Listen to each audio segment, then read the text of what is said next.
سورہ ناس ہے، اس کا بھی پہلے ترجمہ ہو جائے، گرامر کے لحاظ سے حل ہو جائے، پھر انشاءاللہ اس کی تھوڑی بہت تفسیر ہوگی۔ قل سورہ فلق میں اس کی تفسیر گزر چکی ہے، کہہ دیجئے، اعوذ گزر چکا ہے، بربن گزر چکا، الناس پتہ ہے کسے کہتے ہیں؟ لوگوں کو، بہت آسان لفظ ہے۔ اس صورت میں صرف یہ دو لفظ ہیں جو میں نے انڈر لائن کیے ہوئے، جو اردو میں استعمال نہیں ہوتے، باقی تمام الفاظ اردو ہی کے ہیں۔ قل کہہ دیجئے، اعوذ پناہ مانگتا ہوں میں، برب الناس لوگوں کے رب سے، لوگوں کے رب کے ذریعے، ملک الناس جو لوگوں کا ملک ہے۔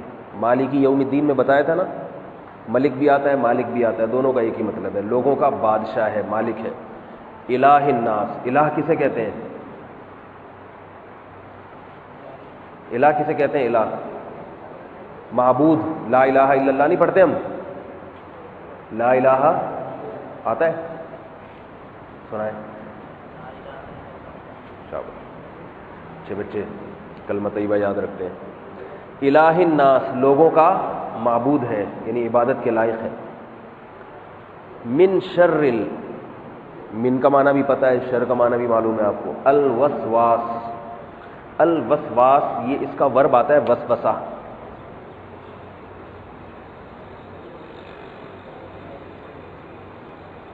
وسوسہ، وسوسہ پتہ ہے کسے کہتے ہیں؟ دل میں جو الٹے سیدھے خیالات آتے ہیں، انسان کو پریشان ہو جاتا ہے، یار کبھی اسلام کے بارے میں خیالات آنا شروع ہوتے ہیں، آدمی پریشان ہوتا ہے، کبھی وضو کے بارے میں وسوسے آتے ہیں، اچھا بھلا وضو کر کے چلا تھا، وسوسہ آ رہا ہے پتہ نہیں وضو ہے یا نہیں ہے، بعض کو پیشاب کے قطروں کے وسوسے شروع ہو جاتے ہیں۔ یہ وسوسوں کی بیماری خواتین کے ساتھ زیادہ ہوتی ہے، تو مختلف قسم کے وسوسے، یعنی وسوسہ دل کے وہ خیالات جو فتنے اور فساد کا ذریعہ بنتے ہیں۔ دل میں بعض اچھے خیالات بھی آتے ہیں، یعنی وہ خیالات جو انسان کے نقصان کا ذریعہ بنتے ہیں، ان کو کیا کہتے ہیں؟ وسوسہ۔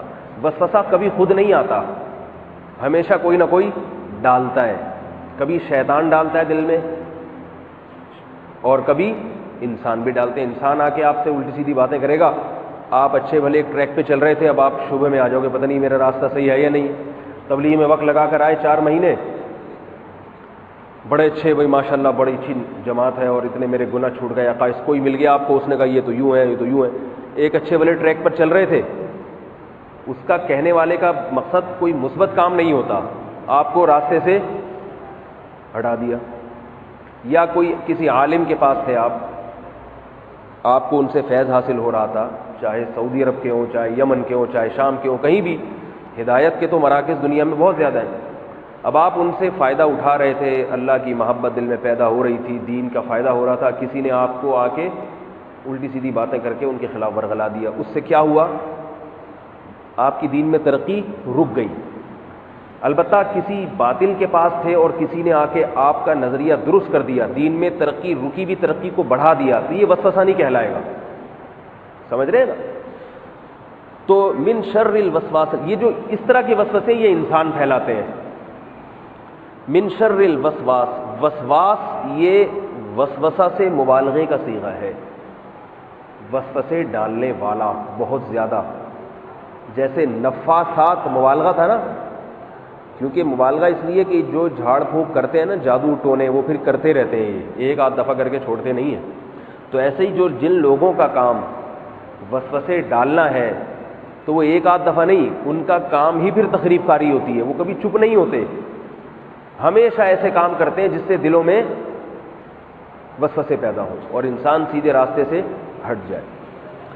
من شر الوسواس، وسوسے ڈالنے والوں کے شر سے پناہ مانگتا ہوں میں۔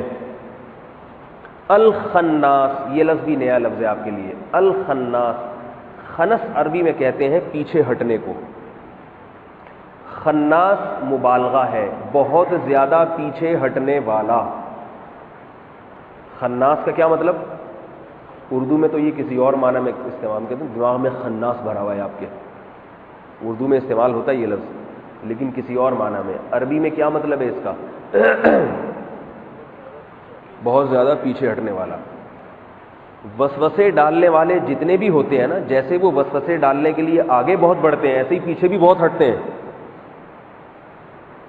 کسی بھی باطل کو دیکھیں نا، بہت آگے آ رہا ہو نا، مناظروں کا چیلنج دے رہا ہو، کسی پڑھے لکھے سے مل جائے گا تو پھر بھاگتا بھی ایسے ہے کہ آپ اخباروں میں اشتہار دیں تو بھی نہیں آتا. ہمارا تو صبح شام تجربے ہوتے رہتے ہیں نا. کوئی آگے آپ کے پاس کوئی رفع الدین کرنے کے بارے میں، کوئی نہ کرنے کے بارے میں کچھ مبالغہ کر کے کوئی وسوسے ڈال دیے، کسی اہل علم سے تعلق ہوا، اب اس نے کچھ جواب دیا، آپ بلا رہے ہیں تو آتے ہی نہیں ہیں، بھاگتے ہیں تو پھر بھاگتے بھی ایسے ہی ہیں. یہ سمجھ رہے بات کو؟ کیوں نہیں آ رہی سمجھ میں؟ آ رہی ہے. اچھا، تو شیطان بھی وسوسے ڈالتا ہے، تو شیطان بھی بھاگتا بھی ایسے ہی ہے. کیسے بھاگتا ہے؟ ذکر اللہ سے. شیطان جب وسوسے ڈالتا ہے، اگر اللہ کو یاد کیا جائے، اللہ کا ذکر کیا جائے، شریعت کو فالو کیا جائے، تو شیطان پھر بھاگتا بھی نان اسٹاپ ہے. تبھی قرآن مجید میں آتا ہے نا کہ وَإِخْوَانُهُمْ إِنَّ الَّذِينَ اتَّقَوْا إِذَا مَسَّهُمْ طَائِفٌ مِّنَ الشَّيْطَانِ تَذَكَّرُوا فَإِذَا هُمْ مُبْصِرُونَ.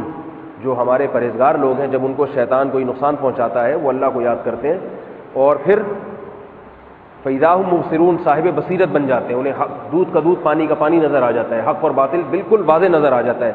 شیطان نے جو ان پر حق اور باطل کو خلط ملط کر دیا تھا، شیطان کی یہ کارروائی ضائع ہو جاتی ہے، بھاگ جاتا ہے شیطان وہاں سے. حدیث میں آتا ہے جب اذان ہوتی ہے تو شیطان بھاگتا ہے ہوا خارج کرتے ہوئے.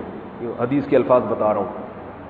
جیسے کوئی آدمی جب ذلیل ہوتا ہے نا، تو ایک ہوا بھی نکل رہی ہوتی ہے اور بھاگ بھی رہا ہوتا ہے، وہ یہ بھی نہیں دیکھ رہا ہوتا کہ پیچھے ہو کیا رہا ہے، لوگ آواز سن رہے ہوتے ہیں. تو اللہ کے نبی نے فرمایا شیطان کو اذان کی آواز سے اتنی نفرت ہے، سارا دن کوشش کرتا ہے نا شیطان لوگوں کو اللہ سے غافل کرے، ٹی وی میں، ڈراموں میں، فلموں میں. جیسے ہی اللہ کی کبریائی فضاؤں میں بلند ہوتی ہے، اللہ اکبر اشہدو اللہ الہ الا اللہ، تو اتنی زیادہ کبریائی لاؤڈ اسپیکر کے ذریعے جب پورے محلے میں گونجتی ہے تو شیطان کی واٹ لگ جاتی ہے. کہتا ہے یہ ایسا نہ ہو لوگ یہ ڈرامے فلمیں چھوڑ کر ایسی پرکشش آواز میں توجہ کی طرف متوجہ ہو جائیں اور اس کا نور ان کے دلوں میں داخل نہ ہو جائے. ایسے بھاگتا ہے شیطان. وہ الگ بات ہے کہ اب ہم اذان کی آواز سن کے بھی اس طرف متوجہ نہیں ہوتے، کیونکہ ہم خود ہی شیطان بن چکے ہیں. ہمیں بہکانے کے لیے مزید کوئی دوسرا شیطان نہیں چاہیے. تو من شر الوسواس، وسوسہ پہنچانے والے کے شر سے، الخناس، جو پیچھے بھی ہٹ جاتا ہے. کیا مطلب؟ ہم اللہ کی جب پناہ مانگ رہے ہیں تو امید ہے کہ وہ وسوسہ پہنچانے والا، دل میں وسوسے ڈالنے والا پیچھے ہٹ جائے گا. الذی، یہ وہ شخص ہے، الذی پہلے آ چکا ہے نا. یہ وسوسہ ڈالنے والا کون ہے؟ الذی یوسوس، جو وسوسہ ڈالتا ہے. یوسوس یضربو کی طرح. مجھے بخار ابھی بھی ہو رہا ہے اور کھانسی تو ہے ہی، بڑی مشکل سے کلاس، کیونکہ پچھلے ہفتے پورا ناغا ہو گیا، ابھی بھی ہلکا ہلکا فیور ہے. وسوسہ مصدر اتنا لمبا چوڑا ہے نا، اس لیے اس کا ورب بھی تھوڑا سا لمبا چوڑا ہی آئے گا. تو یوسوسو، جیسے رحمت سے یرحمو، تو وسوسہ سے یوسوسو، وسوسہ ڈالتا ہے وہ. تو وسوسو، وسوسہ ڈالتا ہے تو. اوسوسو، میں. اس کی پوری گردان یاد کرنے کی ضرورت نہیں ہے، یہ ورب اتنا زیادہ قرآن میں استعمال نہیں ہوا ہے، بس اتنا، یہ صرف یہ ورڈ سمجھانے کے لیے میں نے اتنی گرامر آپ کو بتا دی. الذی یوسوسو، یہ وہ ہے یوسوسو جو وسوسے ڈالتا ہے، ڈالتا رہتا ہے، پریزنٹ ہے نا، جس کا کام ہی یہی ہے. فی کا مطلب پتہ ہے آپ کو، صدور، یہ صدر کی جمع ہے. صدر کہتے ہیں سینے کو.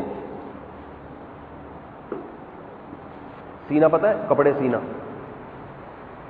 کپڑے سینہ نہیں، یہ جو چیسٹ ہے اس کو کہتے ہیں. صدر کسے کہتے ہیں؟ سینے کو. اردو میں استعمال ہوتا ہے صدور، اس کی جمع. جو وسوسے ڈالتا ہے فی صدور الناس، لوگوں کے سینوں میں، کیونکہ دل سینے کے اندر ہے، اس لیے سینے کا تذکرہ کہ دل اندر گھس کے وسوسے ڈالتا ہے، اس کے شر سے. اور وہ ہے کون؟ من الجنتی، جن میں سے بھی ہے، والناس، اور لوگوں میں سے بھی ہے.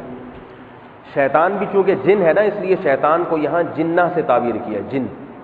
جن اور جنہ کا ایک ہی مطلب ہے. من الجنتی، جن میں سے بھی ہے، جنات میں سے بھی ہے، اور انسانوں میں سے بھی. تو ہم اللہ کی پناہ میں آ رہے ہیں کہ اللہ تو لوگوں کا رب بھی ہے.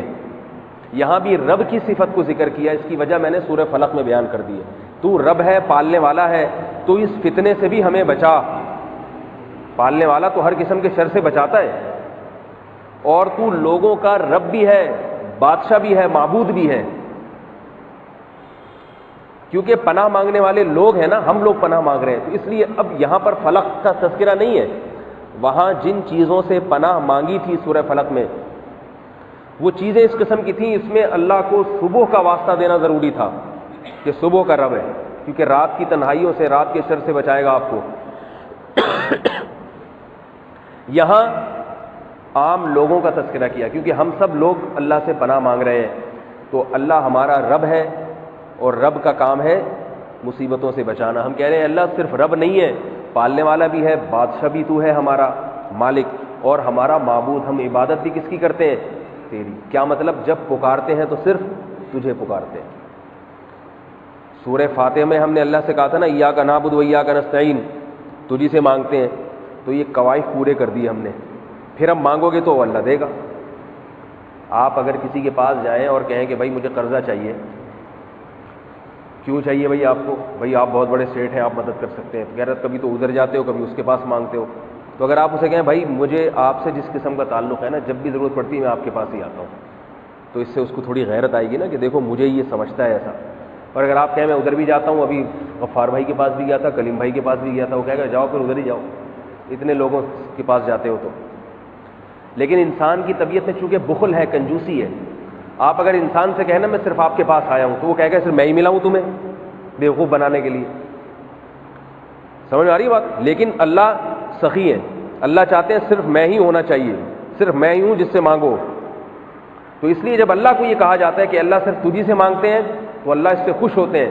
اور اگر یوں کہا جائے کہ اللہ تجھ سے بھی مانگتے ہیں, غوث آدم سے بھی مدد مانگتے ہیں, جب چاہیں یا رسول اللہ مدد بھی کہہ دیتے ہیں, تو پھر قرآن میں آتا ہے قیامت کے دن اللہ کہیں گے جاؤ آج بھی انہی سے مانگو جن سے دنیا میں مانگا کرتے تھے.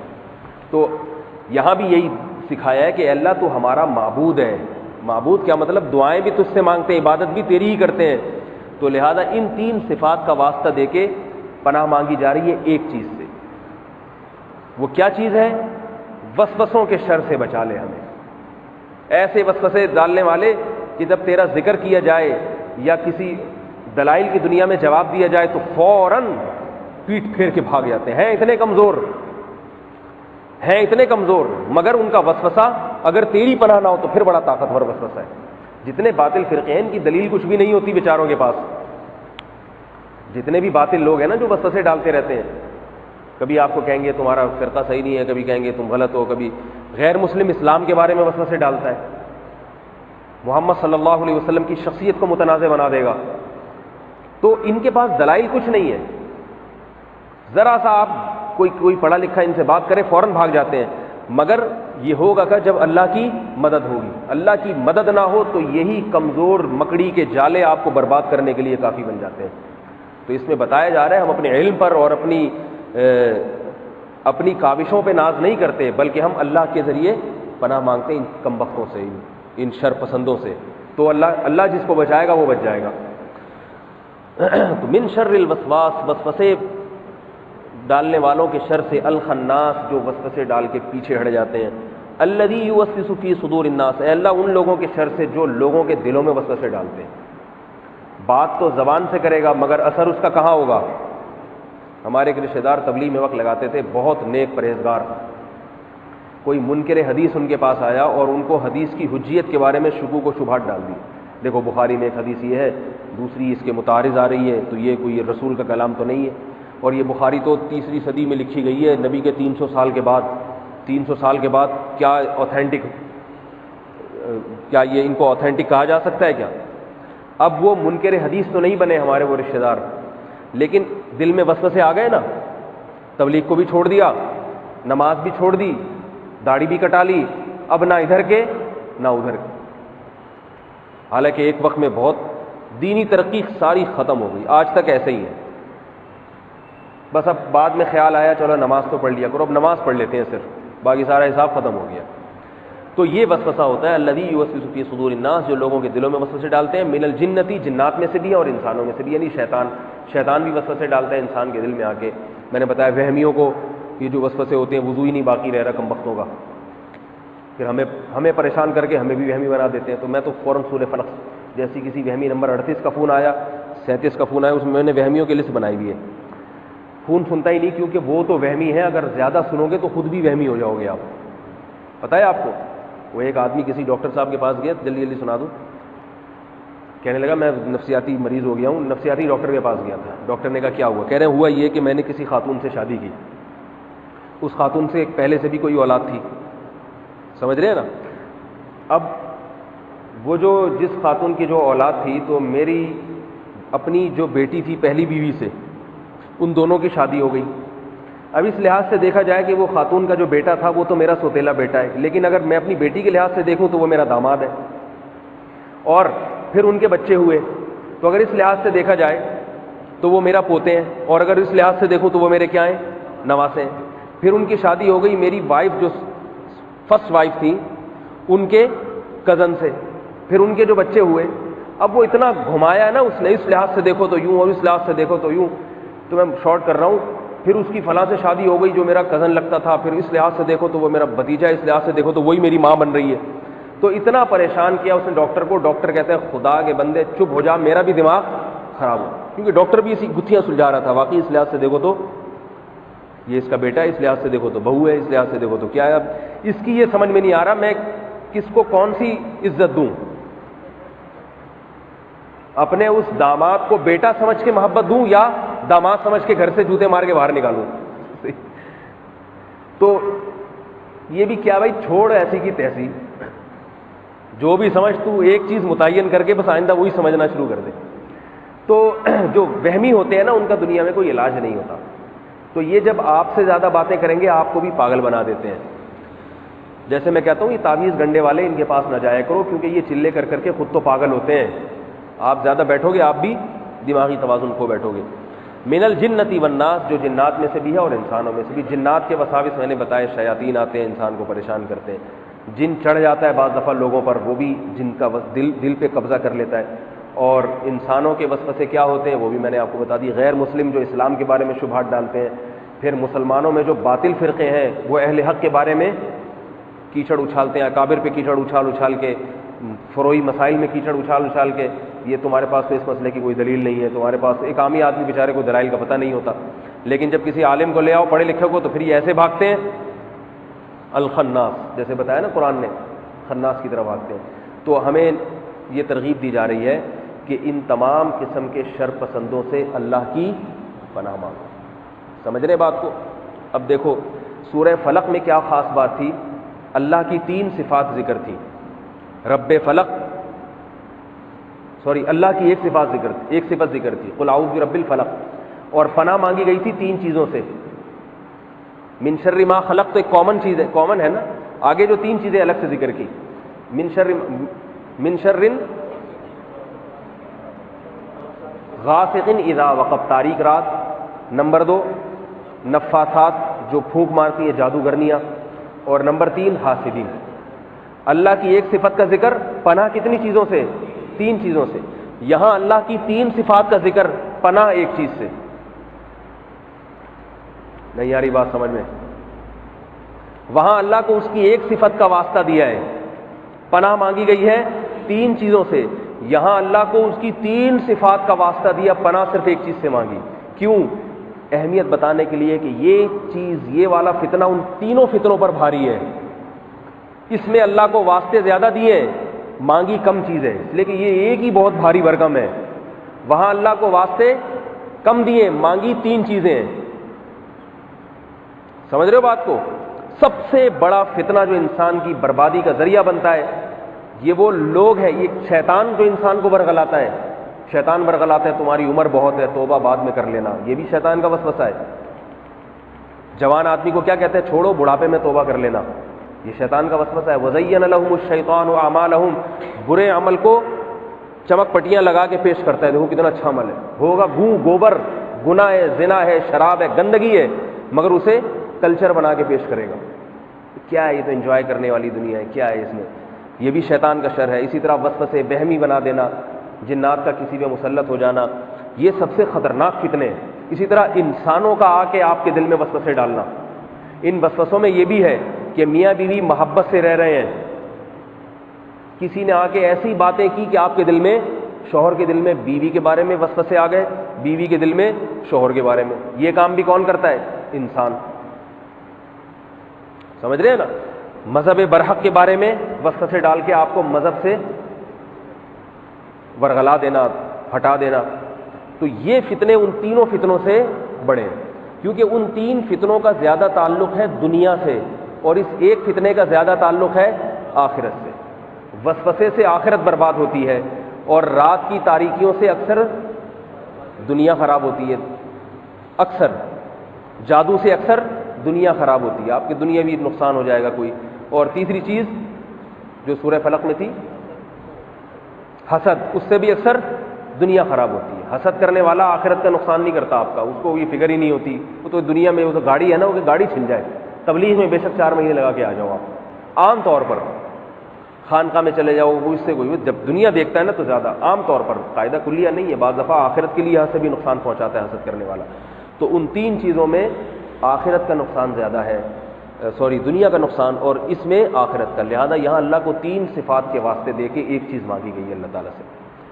تو یہ ایسی دونوں صورتیں, قل اعوذ برب الفلق اور قل اعوذ برب الناس, ایسی بہترین 2 صورتیں ہیں کہ رسول اللہ صلی اللہ علیہ وسلم نے فرمایا اس سے پہلے ایسی صورتیں نازل نہیں ہوئی, پورے قرآن میں نہیں ہے.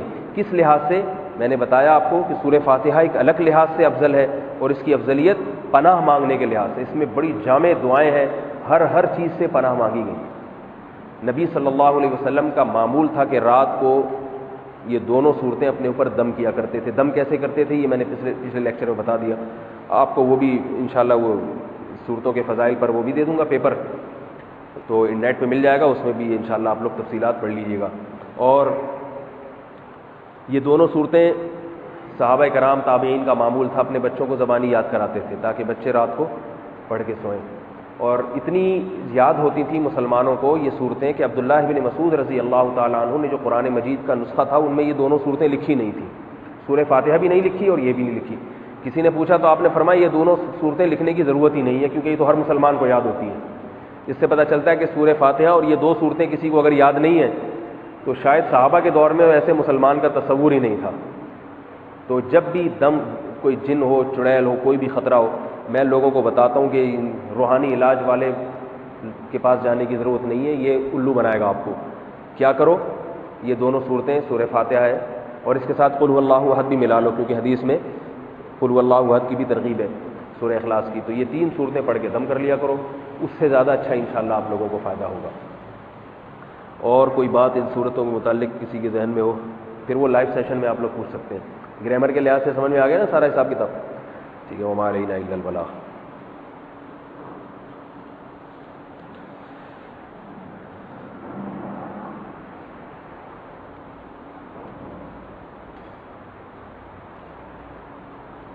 ایک منٹ ذرا, میں دیکھ رہا ہوں کوئی چیز رہ نہیں گئی ہو.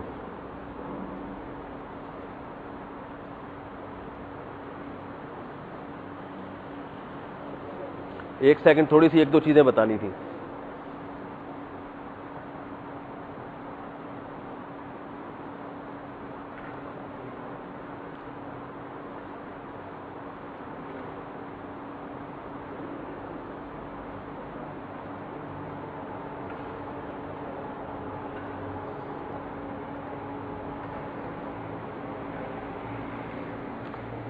ایک دو چیزیں اگر اس میں ایڈ کر لیں.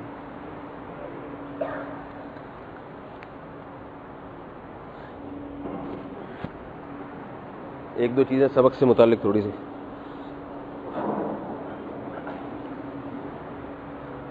حسد جو ہے نا, حسد جس کا سورہ فلق میں ذکر تھا, علماء نے لکھا ہے کہ دنیا میں سب سے پہلے جو 2 گناہ ہوئے ہیں, بڑے بڑے گناہ, ایک گناہ اس کائنات میں سب سے پہلے شیطان نے کیا, حضرت آدم کو سجدہ کرنے سے انکار کیا.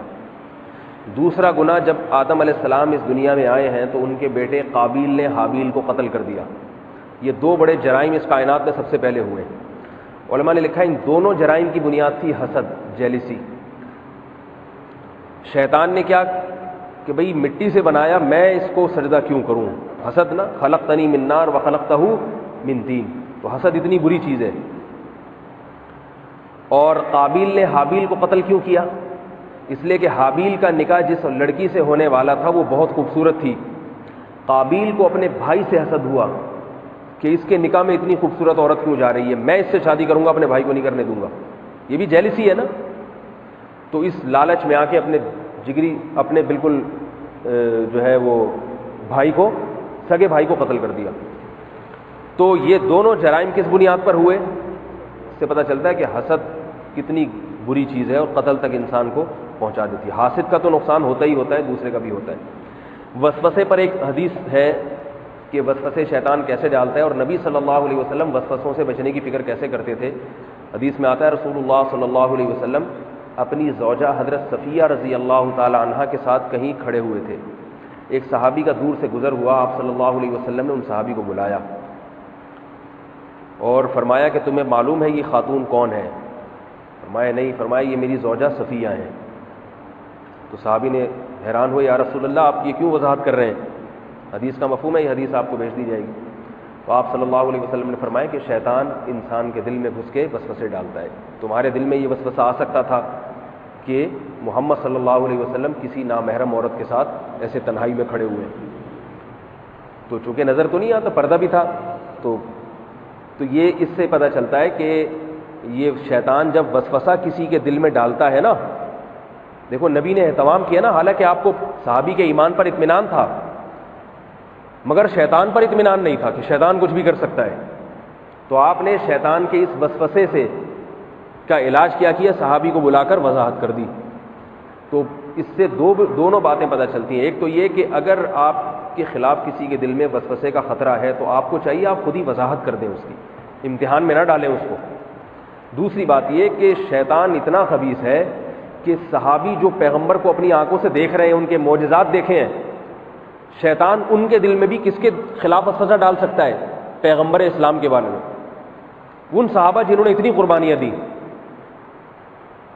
تو جب یہ کام کر سکتا ہے تو ہم اور آپ کس کھیت کی مولی ہیں؟ ہمارے دل میں کیوں پیغمبر کے خلاف اور علماء کے خلاف، بزرگوں کے خلاف وسوسہ کیوں نہیں ڈال سکتا؟